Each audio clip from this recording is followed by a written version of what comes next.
Boss, ఎక్కడికి అంత జోరుగా పరిగెడుతున్నావు? నిన్ను సంపాదించడానికే. అదేంటి, ఇప్పటికే చాలా సంపాదించావు కదా? ఎంత సంపాదించినా నువ్వంటే ఎవరికి చేదు చెప్పు. అవునా? అయితే ఇంకా వేగంగా పరిగెత్తు. ఇంకా వేగంగా. నీకోసం ఎంత వేగంగా అయినా పరిగెడతా.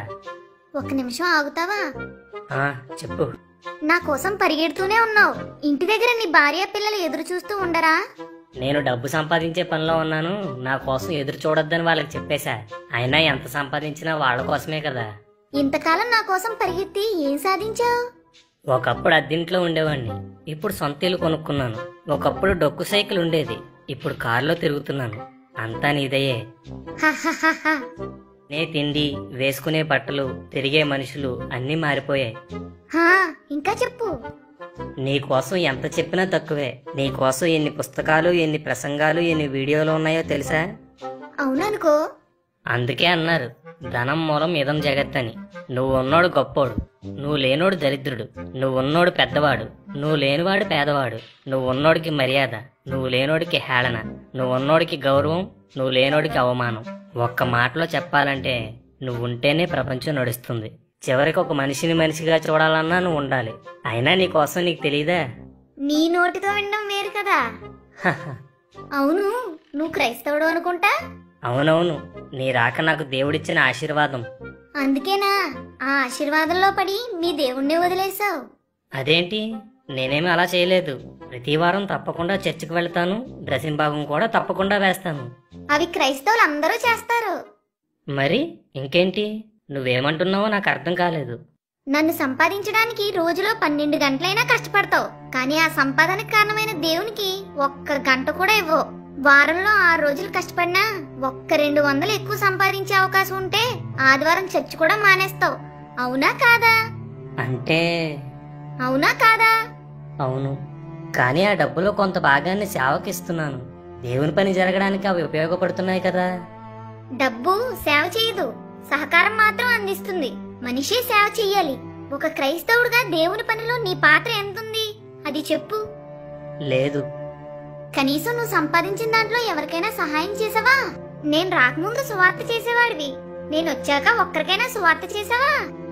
అది సంపాదించడం ప్రారంభించాక ఒక్కరోజైనా కుటుంబంతో కలిసి ప్రార్థన చేసుకున్నావా?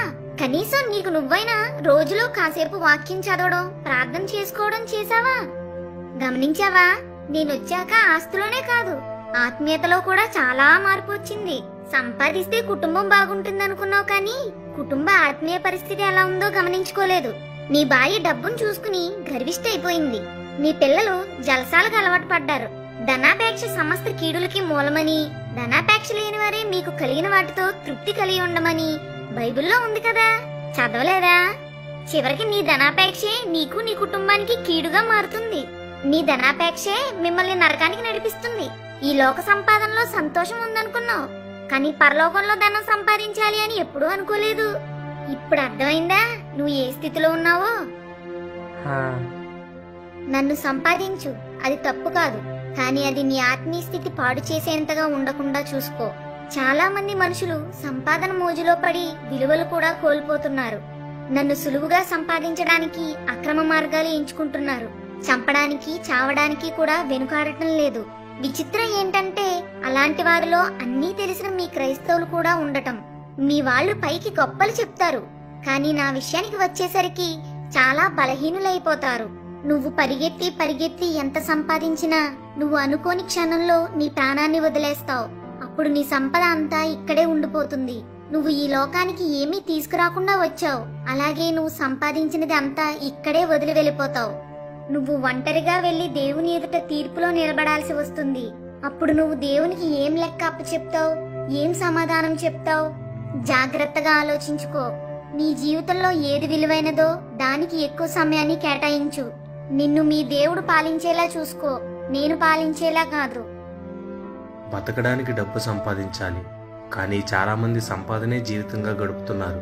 డబ్బు వ్యామోహంలో పడి కుటుంబాలను నిర్లక్ష్యం చేసేవారుగా, ఒకరితో ఒకరు సంబంధం లేనివారిగా, ఆత్మీయ జీవితాన్ని పట్టించుకోని వారిగా బతుకుతున్నాం. ఇప్పటికైనా అశాశ్వతమైన ధనం విషయంలో మన ఆలోచన మార్చుకుందాం. ఆమేన్.